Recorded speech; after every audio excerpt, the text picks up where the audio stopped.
Hola, ¿cómo están? Mi nombre es Juan y Gallo y en el día de hoy quiero que veamos qué tecnologías son necesarias para conseguir un trabajo en 2021. En este video les voy a mostrar no solo las tecnologías, sino en qué orden y qué temas en puntual está bueno que aprendan. Así que si simplemente no están de acuerdo con alguna de las tecnologías o el orden en el que yo las estoy mencionando, pueden dejarme un mensajito acá abajo en la cajita de comentarios que voy a estar leyéndolos todos y respondiéndolos. Ahora sí, empecemos. El mundo de sistemas cambió muchísimo en los últimos 10 años, particularmente el mundo web. Por eso en este video quiero mostrarte todo lo que tenés que saber para trabajar en frontend en 2021. Arranquemos por las cosas básicas, lo que yo llamo conceptos básicos. Estos son cosas que no importa si estás en el mundo de frontend, backend, infraestructura, lo vas a tener que saber, no importa en qué rama te especialices. Y si bien hay un montón de cosas más, lo básico para mí son 3 capas. La primera va a ser la terminal. La segunda va a ser Git y GitHub. Y la tercera va a ser algún editor de texto o IDE que vayas a utilizar. Para el mundo de la terminal, en sí hay un montón de cosas para hacer. Pero lo mínimo indispensable que tenés que saber para trabajar en frontend, si estás en el mundo de infra, DevOps, Data Science o backend, es un poquitito distinto. Pero lo mínimo que tenés que saber en el mundo de frontend es utilizar los comandos cd, mkdir, ls, pwd y saber utilizar algo de nano o vim, que básicamente es como un editor de texto pero adentro de la terminal. Lo segundo, súper importante también para todas las ramas del desarrollo, es entender Git y GitHub. ¿Por qué? Porque básicamente ustedes van a estar trabajando en un equipo, no van a estar trabajando solos. Entonces, Git y GitHub lo que les va a permitir es poder interactuar con otros desarrolladores y poder tocar los mismos archivos, modificar los mismos archivos sin tener tantos problemas.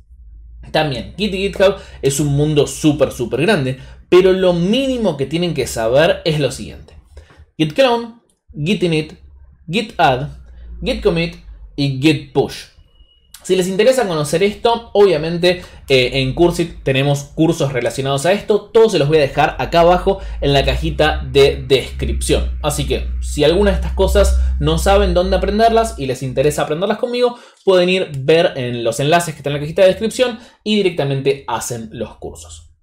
Lo tercero que vamos a necesitar es un editor de texto. Esto en realidad ni siquiera lo quiero nombrar como algo que sea esencial, pero lo es. ¿Por qué? Porque ahí es donde vamos a escribir nuestro código. Hay un montón de editores de texto o IDEs, pero por lejos el que más se utiliza en el mundo de frontend es Visual Studio Code. Así que, salvo que tengan algún tema con Visual Studio Code y usen otro por algo en puntual, les diría que ni lo piensen, vayan por ese y van a ser más felices.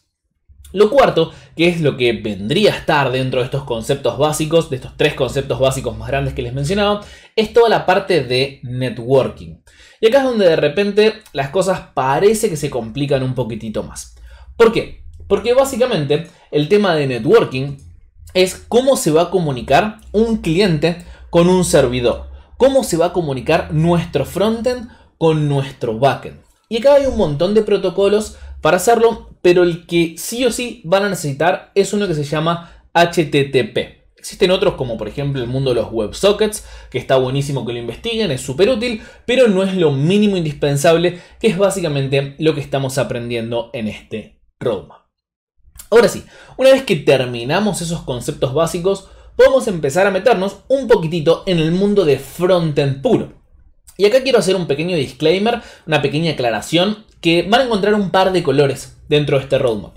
Particularmente el color azul que está por ahí es el que yo recomiendo, es el camino que yo recomiendo que vayan siguiendo.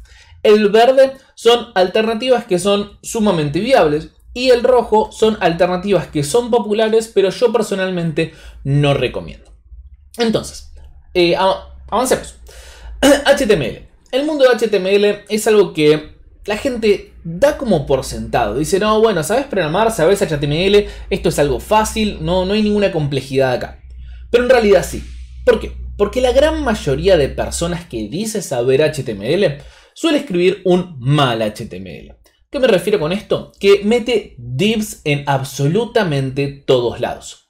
HTML, desde su versión 5, que salió ya muchos años atrás, metió todo lo que es el mundo de la semántica. Etiquetas como por ejemplo section, aside, article, main, hay un montón. Dentro de eso metió las etiquetas de video y audio. Bueno, y la gente no sabe usarlas muchas veces. Entonces, es importante que cuando aprenden HTML también le presten especial atención a todo el mundo de la semántica.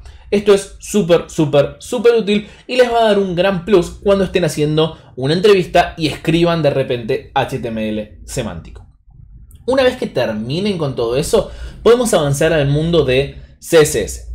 El mundo de CSS es otra de las cosas que antes como que se daban por sentadas. Era como que, bueno, sí, sos programador, sabes HTML, sabes CSS, ya, vayamos a JavaScript. Bueno, no. CSS cada vez es más complejo y cada vez tiene más cosas para aprender. Así que, fuera de todas las cosas comunes como por ejemplo colores, márgenes, paddings, position, todas las propiedades comunes que tiene CSS, quiero resaltar algunas cosas que son súper importantes aprender y no todo el mundo sabe. Particularmente, lo primero que vamos a ver es especificidad. ¿Qué es especificidad? Bueno, no quiero ponerme muy en detalle ahora, no quiero entrar muy en detalle ahora, pero si ustedes utilizan un ID, utilizan una clase, utilizan un selector, eso va a tener distinto peso a la hora de darle CSS. Y esto es muy importante que ustedes sepan cuál es el peso de cada una de las cosas que mencioné recién. Lo segundo que tienen que aprender es el tema de las variables. Antes, CSS no tenía variables. Entonces, como que entrábamos en estos vicios de andar repitiendo hexadecimales por todo nuestro código que no escalaban muy bien.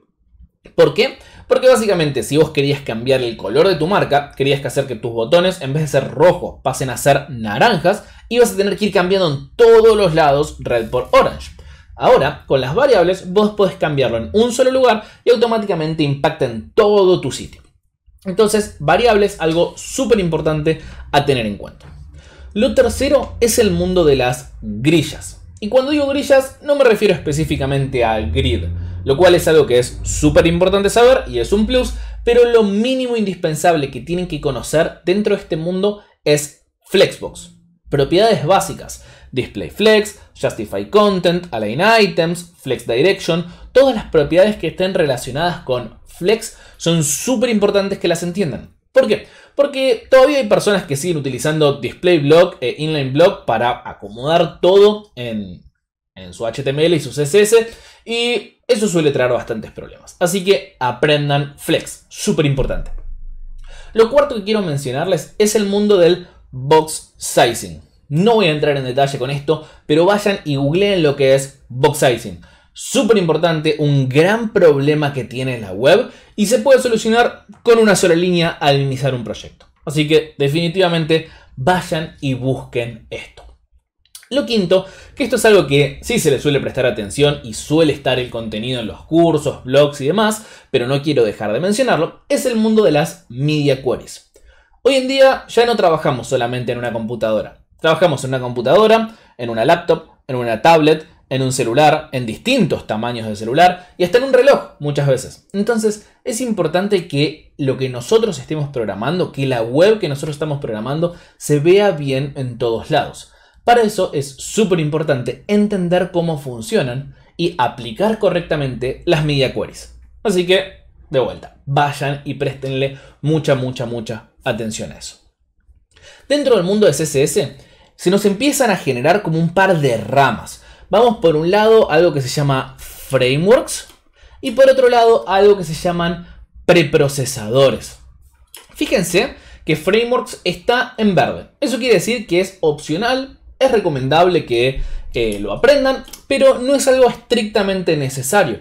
Así que esto quiero que lo tengan claro, porque si no van a pensar que tienen que aprender absolutamente todo lo que está acá. Y bueno, no es así. En realidad es algo que les conviene aprender, pero no es 100% necesario para conseguir un trabajo. ¿Qué es un framework de CSS? Bueno, es una capita que se pone arriba de nuestro CSS y sirve como para solucionarnos la vida, en teoría. Los dos más conocidos hoy en día son Chakra y Tailwind. Existen un montón de otras opciones, como por ejemplo, una que pueden llegar a conocer mucho es Bootstrap. Pero Tailwind y Chakra son los que, desde mi opinión, hoy en día son los mejorcitos. Entonces, si quieren aprenderlos, vayan por alguna de estas dos opciones. ¿Qué ventaja nos da este framework? Bueno, por ejemplo, ustedes pueden llegar a agarrar y poner una clase que se llame RoundedXL.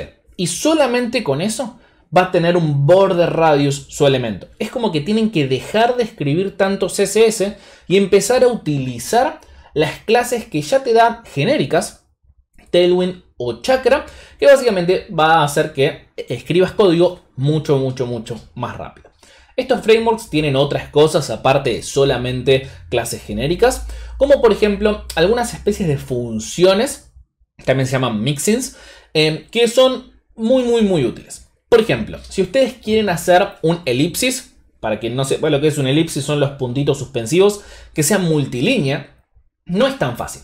¿Está bien? Si lo quieren codear ustedes, no es tan fácil. Necesitan varias líneas del CSS, tienen que saber hacerlo. Particularmente en algunos browsers funciona bien, en otros no tanto. Entonces es medio como un problema. Bueno, Chakra te da una solución que vos escribís una sola línea de CSS, o sea, una sola línea de Chakra vendría a ser, y listo. Automáticamente tenés tu multiline elipsis funcionando en todos los navegadores. Así que esas son cosas que particularmente están buenas. Pero, como les decía antes, es un opcional. No es que lo tienen que saber sí o sí. Lo que sí les diría que tienen que saber sí o sí para conseguir un primer trabajo es aprender algún preprocesador. Y cuando digo alguno, en realidad estoy mintiendo. Tienen que aprender SAS.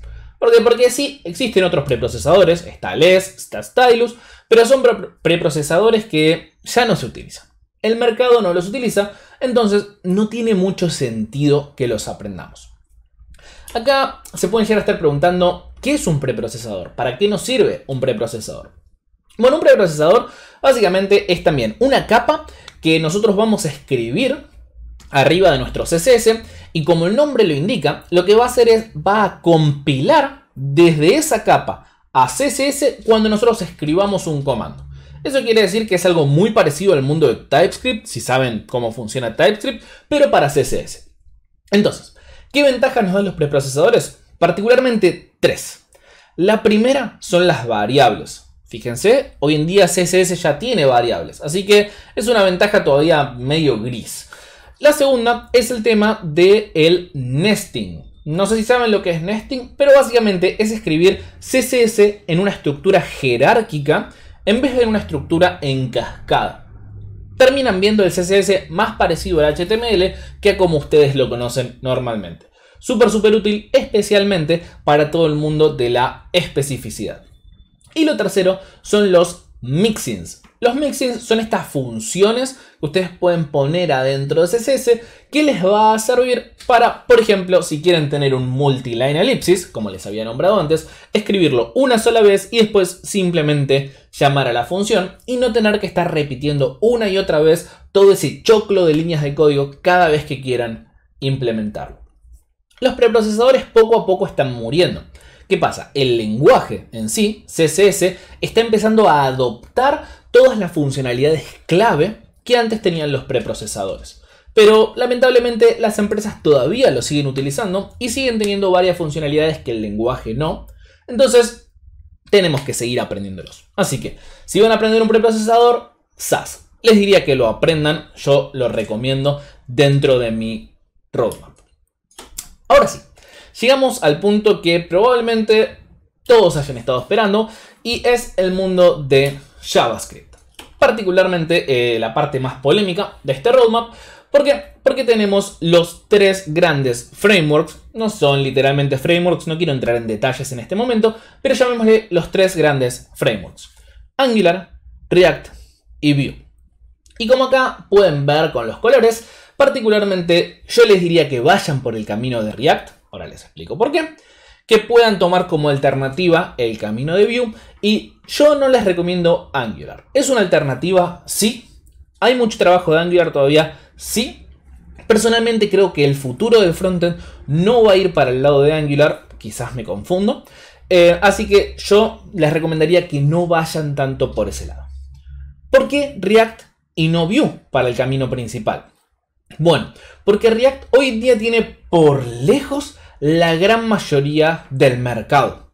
Entonces, si el objetivo que ustedes tienen es conseguir un trabajo dentro del mundo del frontend lo más rápido posible, por razones lógicas van a querer ir por el camino que más puestos de trabajo hay. Entonces eso es React. Una ventaja que hay entre React y Vue, o sea, en aprender uno o aprender el otro, es que el estilo de código, la forma en que escribimos código es bastante similar. Entonces, si ustedes aprenden React, no es tan difícil cambiarse a Vue. Y si ustedes aprenden Vue, no es tan difícil cambiarse a React.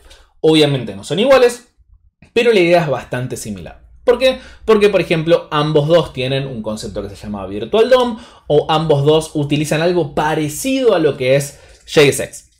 Entonces es importante que sepan eso, que si aprenden uno no es que van a tener que reaprender todo para irse al otro, sino que el ramp up, el acomodarse a aprender la otra sintaxis es bastante fácil. ¿Qué cosas tienen que aprender en el mundo de React? Bueno, de vuelta, hay un montón. Acá abajo en la cajita de descripción les voy a dejar un link a un curso para aprender React, pero lo mínimo indispensable que tienen que saber son 4 cosas.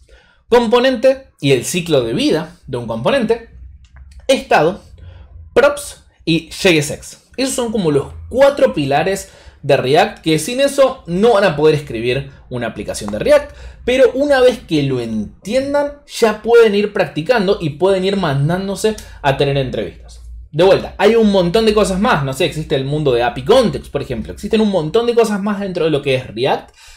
Nos podemos meter mucho más en detalle en todo lo que es hooks, custom hooks, bueno, hay un montón de cosas, pero lo mínimo indispensable son estas 4 que les digo: componentes, estado, props y JSX. Hasta este punto, o sea, cuando llegan a este punto, ya pueden empezar a mandar a las entrevistas. A ver, hay gente que tiene suerte y que sin saber ningún framework de JavaScript, que solamente sabiendo JavaScript, ya consigue trabajo de frontend. Hay gente que sabiendo HTML y CSS ya consigue trabajo de frontend, perdón. Pero la realidad es que hoy en día lo más normal para conseguir trabajo como desarrollador frontend es que tenés que saber HTML, CSS, JavaScript y algún framework de JavaScript. Así que les diría que aprendan React, que busquen aprender React. Ahora bien, ya saben React, quieren seguir aprendiendo, ¿qué es lo que pueden hacer? Bueno, pueden ir a algo que se llaman los frameworks dentro del mundo de React. Y si bien hay un par, yo el que les recomiendo es Next.js. Next.js es un framework que, si bien no lo piden en tantas empresas, está tomando muchísima popularidad en los últimos años y el equipo que tienen es súper activo. Así que les diría que si quieren ir más allá después de saber React, directamente vayan por este camino. Bueno, tenemos un montón de cosas para aprender, ¿no? Así que, como ya les había mencionado en el video, acá abajo en la cajita de comentarios les voy a dejar todos los links a los cursos que doy dentro de Cursit. Y como siempre, cualquier tipo de consulta que tengan pueden dejarla abajo también en la cajita de comentarios, que voy a estar leyendo y respondiendo absolutamente todas. Ahora sí, me despido y nos vemos en el próximo video.